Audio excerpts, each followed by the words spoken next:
लोगों को निकाला गया था और सरकार जो है कांग्रेस सहमी हुई है और वो प्रचार भी कर रहे हैं। हम आदरणीय नड्डा जी के बयान के बारे में ज़्यादा टिप्पणी नहीं करेंगे, लेकिन वर्तमान में जो रसिया और यूक्रेन के युद्ध के हालात हैं वो थोड़ा अफगानिस्तान में जो हुआ था अमेरिकी सैनिकों की वापसी उससे भिन्न है। उस समय अमेरिका के सैनिकों की वापसी और तालिबानों का कब्जा चल रहा था। इस बार दो पक्षों का लगभग जिसको वार कहते हैं युद्ध चल रहा है।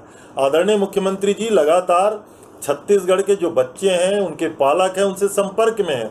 हम लोगों ने दिल्ली में हमारे एक अधिकारी को नोडल अधिकारी भी बनाया हुआ है और यहाँ से जिन बच्चों का जहाँ जहाँ उपस्थिति है उसको जानकारी लेकर के, और नड्डा जी कह रहे हैं तो नड्डा जी को ही मैं कहना चाहूँगा ये तो केंद्र सरकार का ही मामला है ना। राष्ट्र की हमारी सरकार यूक्रेन के हमारे बच्चों को, यहाँ के नागरिकों को सुरक्षित वापस लौटाने के लिए क्या कदम उठाने जा रही है, इसी से हम लोग हमारे बच्चों को उन्हीं के माध्यम से तो वापस ला पाएंगे। तो मैं तो केंद्र सरकार से अनुरोध करूंगा कि इस कार्यक्रम को वो शीघ्रता करे ताकि पालकों के मन में जो तकलीफ़ें हैं, भयाक्रांत है, वो कम से कम दूर हो सके।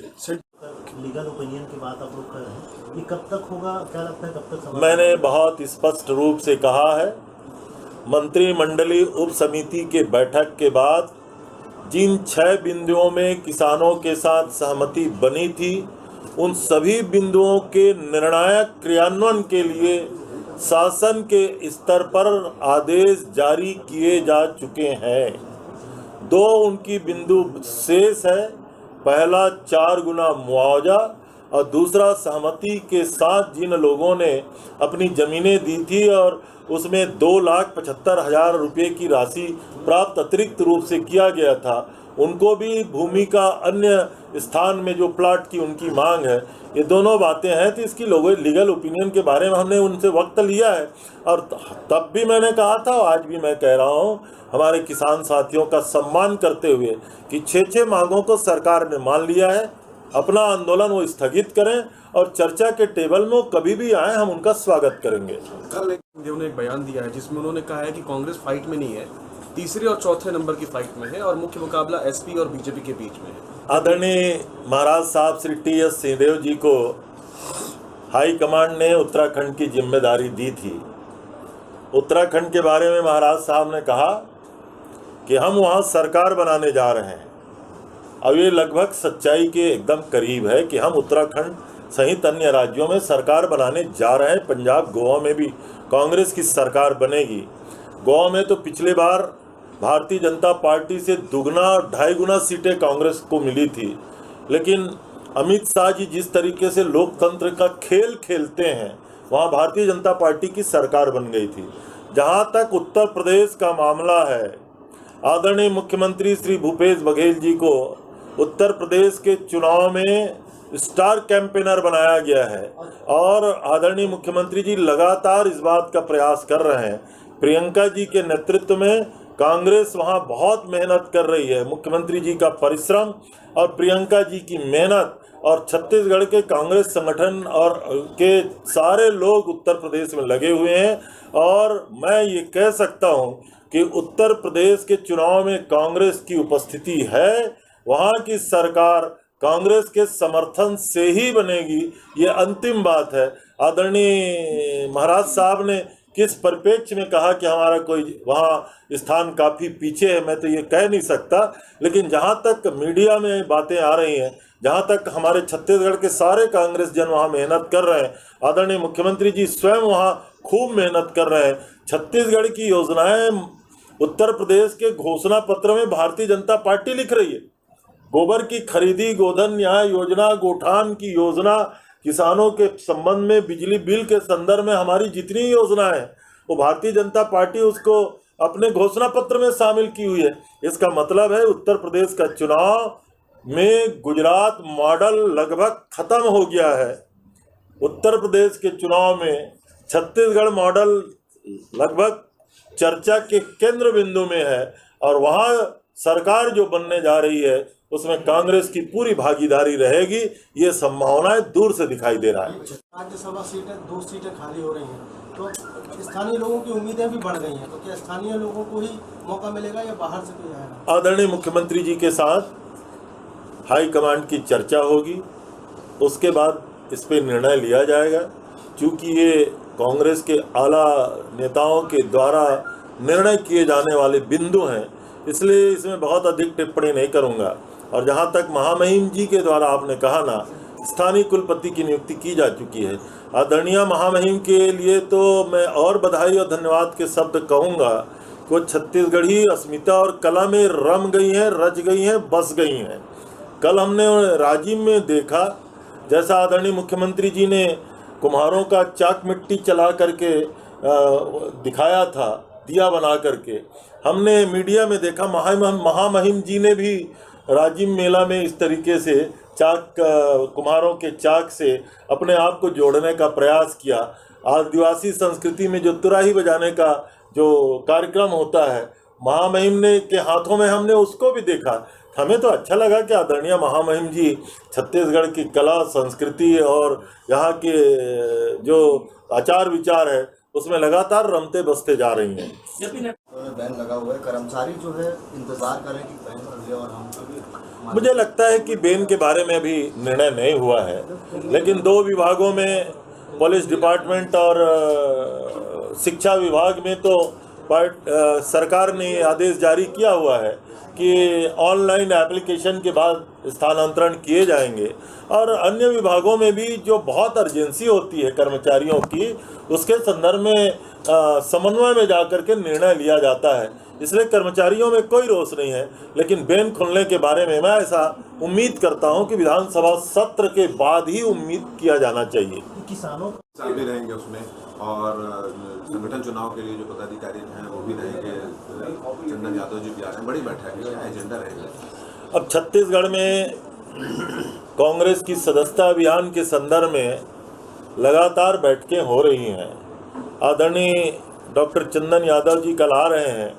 माननीय मुख्यमंत्री जी और माननीय प्रदेश अध्यक्ष जी की उपस्थिति में कांग्रेस की बैठक होने वाली है। हमने जो सदस्यता अभियान का लक्ष्य रखा था, उस सीमा को लगभग अब करीब हमें कांग्रेस पहुंच चुकी है। हम उसको और कैसे विस्तार देंगे, और आने वाले समय में सत्ता और संगठन मिल करके कांग्रेस की जो हमारी वायदे थे उसमें और कितना शेष रह गया, कैसे पूरा करना है, और फील्ड में सरकार के द्वारा की गई कार्यों की उपलब्धियों के बारे में फीडबैक लिया जाएगा।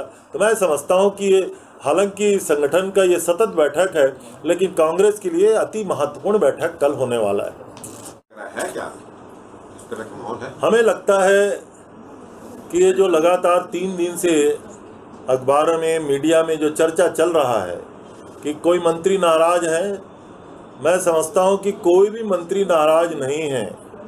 छत्तीसगढ़ सरकार की जो उपलब्धियां हैं, आदरणीय भूपेश जी के नेतृत्व में जो हमारे कार्यक्रम हैं और छत्तीसगढ़ की योजनाओं का जो क्रियान्वयन हो रहा है, उसकी प्रशंसा केवल छत्तीसगढ़ में हो रही है ऐसा नहीं है, सारे हिंदुस्तान में हो रही है। और किसी मंत्री के स्टेटमेंट से कि किसी गांव में उनके क्षेत्र में उनकी आवश्यकता उपस्थित रहने की ज़्यादा थी, केवल इस लाइन को लेकर के अगर प्रतिपक्ष लोग कह रहे हैं कि एंटी इनकम्बेंसी की शुरुआत हुई है, तो ये उनकी गलतफहमी है। छत्तीसगढ़ के किसान प्रसन्न हैं राजीव गांधी किसान न्याय योजना से। छत्तीसगढ़ के गोपालक प्रसन्न हैं यहाँ की गोधन न्याय योजना से। छत्तीसगढ़ के मजदूरों में खुशी है राजीव गांधी खेतिहर मजदूर न्याय योजना से। छत्तीसगढ़ के वनवासी क्षेत्र और आदिवासी क्षेत्र में रहने वाले हमारे आदिवासी भाइयों के मन में खुशी है, क्योंकि माइनर फॉरेस्ट प्रोड्यूस की सारी उपज को हम लोग खरीदी कर रहे हैं। हिंदुस्तान में तेंदू पत्ता का कीमत जो हम दे रहे हैं वो कोई नहीं दे पा रहा है। छत्तीसगढ़ में जितनी भी हमने योजनाएं बनाई हैं, यहाँ के नौजवानों के मन में भी आने वाले भविष्य के प्रति काफ़ी अपेक्षाएं हैं। हम लोगों ने राजीव युवा मितान क्लब जो लगातार बनाने का काम जारी है, तो मैं समझता हूँ छत्तीसगढ़ में किसी भी प्रकार के एंटी इनकम्बेंसी ना तो सरकार के प्रति है ना हम सब के प्रति है। हालांकि आदरणीय मुख्यमंत्री जी ने इस बात का निर्देश दिए हैं कि सारे विधानसभा क्षेत्रों में उनका खुद का दौरा होगा, वहाँ हमारी जो योजनाएं हैं उसका फील्ड में किस तरीके से क्रियान्वयन हो रहा है उसके बारे में वो समीक्षा करेंगे, वहाँ के जनप्रतिनिधियों के बारे में भी रायशुमारी होगी। और इसको लेकर के अगर प्रतिपक्ष ये कहता है कि इनकम्बेंसी है या किसी मंत्री के नाराजगी जैसी कोई बात हो रही है, मैं समझता हूँ छत्तीसगढ़ में ऐसे हालात ही नहीं है जिसके बारे में मीडिया में चर्चा हो रही है। जेपी धर्मांतरण को लेकर के कहा है कि यहाँ आश्रय मिल रहा है, इसी वजह से मुझे लगता है कि आदरणीय जेपी नड्डा जी को भारतीय जनता पार्टी के लोगों द्वारा दी गई जानकारी एकदम असत्य और निराधार है। आदरणीय मुख्यमंत्री जी ने आपके सामने एक दिन प्रश्न किया था कि जिस बस्तर में चर्च बनने की बात और संख्या और धर्मांतरण की बात प्रतिपक्ष उठाती रही है, उनके कार्यकाल में कितने चर्चों का वहाँ निर्माण हुआ, इसकी संख्या केवल अगर वो जान लेंगे तो उनको लगेगा कि धर्मांतरण का काम उनके कार्यकाल में कुछ अधिक हुआ था। अभी वर्तमान में छत्तीसगढ़ में ऐसी कोई स्थिति नहीं है। आदरणीय नड्डा जी को जिनने भी जानकारी दिया है, मैं ऐसा समझता हूँ वो सही जानकारी नहीं है। कि एक बच्चे ने वीडियो जारी किया है जिसमें उन्होंने प्रदेश सरकार से मदद मांगी है। निश्चित रूप से आदरणीय मुख्यमंत्री जी ने कहा है कि हम इसके लिए नोडल अधिकारी अपॉइंट कर दिए हैं और उनसे कॉन्ट्रैक्ट जारी है। और दिल्ली की सरकार भी हमारी सरकार है। केंद्र की सरकार से केवल छत्तीसगढ़ के बच्चे नहीं हैं, सारे हिंदुस्तान के यूक्रेन में लगभग 22-23 हजार लोग अभी वहाँ फंसे हुए हैं। और आज ही हमने मीडिया में देखा कि पोलैंड के रास्ते के थ्रू उनको वापस लाने की तैयारी केंद्र सरकार कर रही है। तो माननीय मुख्यमंत्री जी केंद्र सरकार के निरंतर संपर्क में हैं। अच्छा, है कि स्थानीय लोगों को मौका देने की बात कांग्रेस कहती है, और जब राज्यसभा टिकट की बात आती है तो बाहरियों को टिकट दिया जाता है। केटीएस तुलसी का भी जिक्र कर रही है भाजपा, इस्तीफा भी मांग रही है। हाँ। अब भारतीय जनता पार्टी को चूंकि छत्तीसगढ़ में वो विरोधी दल के रूप में है, तो अपनी ड्यूटी उनको पूरा करना है। यहाँ के विद्वानों के सम्मान के संदर्भ में कुलपति की नियुक्ति के लिए माननीय